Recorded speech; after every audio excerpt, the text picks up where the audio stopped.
Hey everybody, it's Jack and Dan. And today we're making buckwheat for breakfast. Yeah! Alright, so we are going to be using Bob's Red Mill organic buckwheat. You can buy this right from them, direct online, bobsredmill.com. Awesome company. They have pretty much everything you could possibly imagine. And the cool part is if you buy a case at a time, which is 4 bags, it's almost like getting 1 bag for free. So we'll put a link in the description. Fantastic company. They really have everything. A lot of people don't know about buckwheat. It actually is gluten-free. So this is organic. So it's a little bit more expensive, but we think it's worth it, especially if you buy a lot at one time. You get a deal. And buckwheat is actually a little bit more of a nut than a grain. It does not contain gluten. A lot of people see wheat in the name and they think, oh, it must have gluten in it. It does not. And you can buy whole buckwheat groats or you can buy them pre-made. So what this is this is already kind of chopped up and cooked. And you can see it's kind of like a textured little cereal there. The nice part about it is it has a little bit of a different texture and taste than oatmeal does, and it just gives you a different outlook. Still has 4 grams of protein in just 1/4 of a cup.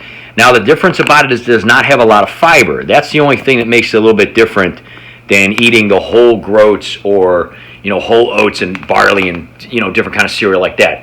The cool part about it is we're adding flaxseed like we do to everything because they're so incredibly healthy.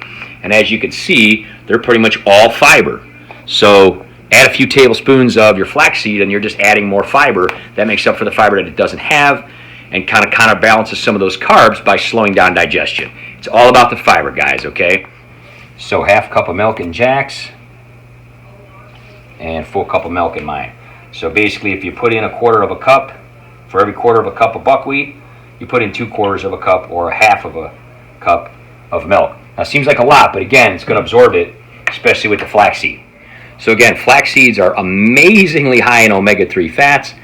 They have virtually no saturated fat, tons of omega-3 fats, tons of fiber and protein. So you're adding more protein and adding more fiber and adding more omega-3 fats. So we're going to put into Jack's 2 tablespoons. And then we're going to put 2 tablespoons into mine. Again, you're just adding fiber and protein and omega-3 fats. Very, very, very, very important to get more omega-3s. Most people do not get enough. We're using milled flax seed, so it's basically ground up. That's all milled means. And I'm going to mix it in here for a couple minutes. Let it sit with a fork. That way it all mixes in. The reason we're using milled is because all that really good stuff on the inside, you're going to get all of it. If you use them whole, they're very flat and hard, and you might not get much of the good stuff that's inside the seed, the omega-3s, to come out. And that's what you really want. So if you just buy a milled like this, again, we got this at Costco. It's like $6 for a huge bag. It's organic and everything. Use a couple tablespoons every day. Put them in something, and then just seal them, put them in the fridge. They're good for a very long time. All right, so we've talked about this before in our videos. We make our own pumpkin pie spice. I will put the recipe in the description. We make our own for many, many reasons. This is very strong, so we're only going to put about 1/2 teaspoon in here. This is going to give you just a ton of wonderful antioxidants and lots of taste without adding horrible stuff like sodium and sugar, non-nutritive sweeteners and stuff like that. So we're going to toss that in there. We're going to mix that in as well. One of the things we like to do to make even more protein and more fiber is you can put a nut butter in there. Now we love Trader Joe's, no salt added, Almond butter. Crunchy almond butter. This stuff is amazing.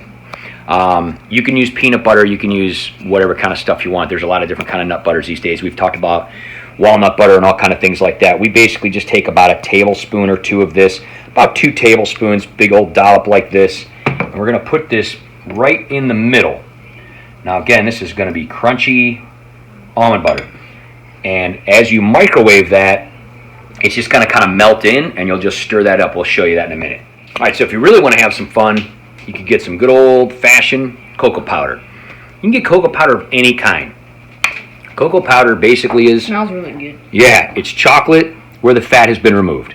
So you got some fiber, you got some protein. Nothing wrong with adding more fiber and protein. And a lot of people don't know that cocoa powder actually has a pretty tremendous amount of iron. We talked about iron in videos before. Just add a little bit, like a 1/4, like 1/2 teaspoon or a teaspoon or something like that. It's going to just mix in and it's just going to make it taste nice and chocolatey without adding a bunch of garbage.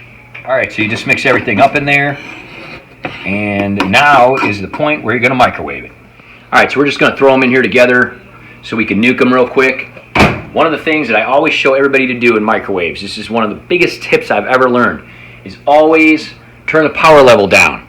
Okay, so we're gonna go about 4 minutes since there's 2 of them in here, but we're gonna hit power level 50. I always put the power level on 50 whenever I microwave anything. It tends to not explode or have hot spots. It tends to cook more evenly. All right, so we took them out of the microwave, and now here's the fun part. You can do a lot of things. You can cut some strawberries and put them on there, blueberries if you want.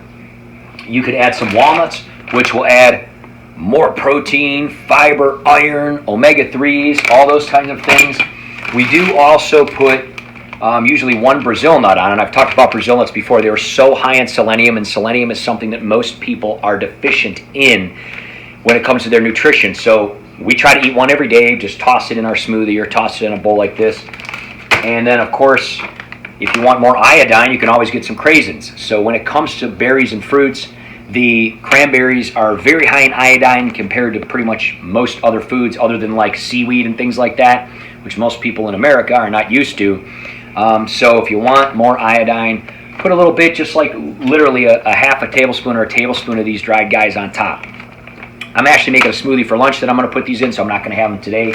So I've got some walnuts. I've got my Brazil nut there. Jack has his Brazil nut. He put the chocolate chips on there. And as you can see, that's quite a bit of chocolate chips for 1/8 of a cup. That's really not that much sugar to fancy something up like this. So there you go. Those are melting. He's going to eat his. I'm going to eat mine.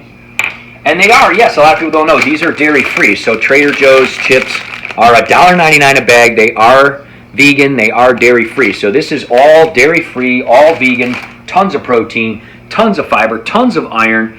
Mine has 0 sugar, hardly any sodium at all. And Jack's just has 8 grams of sugar. And again, if you gotta, use some chocolate chips or something once in a while to help get your kids used to eating some of these types of healthy foods, nothing wrong with that. Just look at the amount. Because we're using an unsweetened milk, we're not having all the extra sugar there. So there's other ways to remove those things. So we're gonna try these out, see how they are. All right, Jack's killing his. He loves it. Likes to eat his with a fork. He likes it more dry like that. As you can see, it's a little bit less kind of soupy and slimy. A lot of people don't like cereals that way. And that's one of the ways you can make this a little dry. It's a little better like that, isn't it? Mm-hmm. Pretty good, huh? Yeah. Somebody's waiting for theirs, too. She's like, I'll take that bowl when you're done. So, yeah, leave us a comment if you've never had buckwheat, or if you like it, or if you want to try it, or whatever. Or maybe you have a different idea for a recipe, right? Yeah. And then be sure to subscribe so you can see future videos. And then don't forget to hit the bell for future notifications.